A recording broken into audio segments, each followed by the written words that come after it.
Shalom Bapak Ibu Saudara yang dikasihi Tuhan. Kita berjumpa kembali di dalam renungan pada hari ini.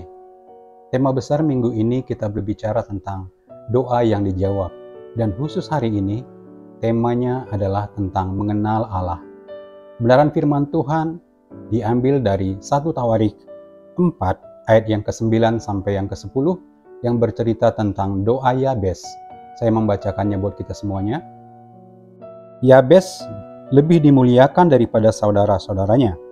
Nama Yabes itu diberi ibunya kepadanya, sebab katanya, "Aku telah melahirkan dia dengan kesakitan."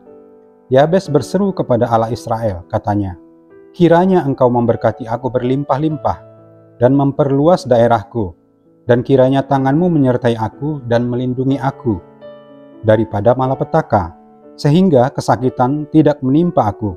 Dan Allah mengabulkan permintaannya itu.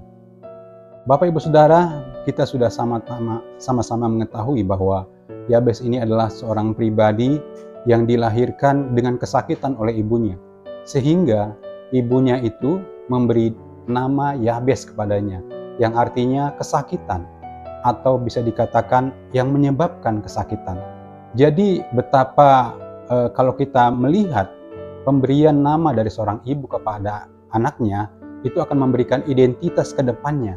Jadi Yabes itu dalam kehidupannya dikenal sebagai orang yang membawa kesakitan kepada orang lain, terutama kepada ibunya. Dan hal ini tentu tidak mengenakan Yabes. Nah, di dalam perjalanan kehidupannya kita tahu bersama-sama, dikatakan di ayat firman Tuhan ini bahwa Yabes lebih dimuliakan daripada saudara-saudaranya. Mengapa demikian? Karena dia adalah pribadi yang mencari Tuhan. Nah, hari ini kita belajar bagaimana kita bisa mengenal Allah kita. Yabes itu mengenal Allahnya bukan daripada leluhurnya, tetapi dia mengenal Allahnya dari pergaulannya pribadi kepada Tuhan. Dari pengenalan itu membuat dia percaya penuh kepada Tuhan. Sehingga apa? Di dalam doa-doanya dia berseru kepada Tuhan dengan penuh keyakinan. Dia mengenal Allahnya adalah Allah yang menjawab doa. Sehingga dia berseru kepada Tuhan. Dia katakan ada 4 permintaannya yang dia naikkan kepada Tuhan. Yang pertama, dia meminta Tuhan memberkati dia. Kemudian, dia meminta Tuhan memperluas wilayahnya. Kemudian, dia meminta kepada Tuhan untuk menjaga dan melindungi dia. Dan yang terakhir, dia meminta kepada Tuhan supaya menjauhkan dia daripada kesakitan. Dan yang luar biasa, firman Tuhan katakan, dan Allah mengabulkan permintaannya itu. Wow, luar biasa. Apa yang Yabes telah lakukan dengan doa-doanya yang sungguh-sungguh kepada Tuhan. Itu terjadi karena apa Bapak Ibu Saudara? Karena dia telah melalui hidup yang bergaul karib dengan Tuhan. Dia mengenal Allah adalah Allah yang menjawab doa. Sebagaimana kita ketahui di bagian lain dari kebenaran firman Tuhan dikatakan, Yesus sendiri berkata bahwa mintalah kepadamu akan diberi. Carilah, maka engkau akan mendapatkan. Ketuklah, maka pintu akan dibukakan bagimu. Ini adalah janji daripada Tuhan Yesus sendiri. Ketika kita meminta, kita mencari, dan kita mengetuk, maka kita akan mendapatkan. Pintu akan dibukakan bagi kita.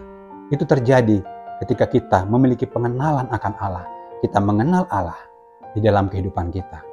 Bapak Ibu Saudara, Yabes mengenal Allahnya.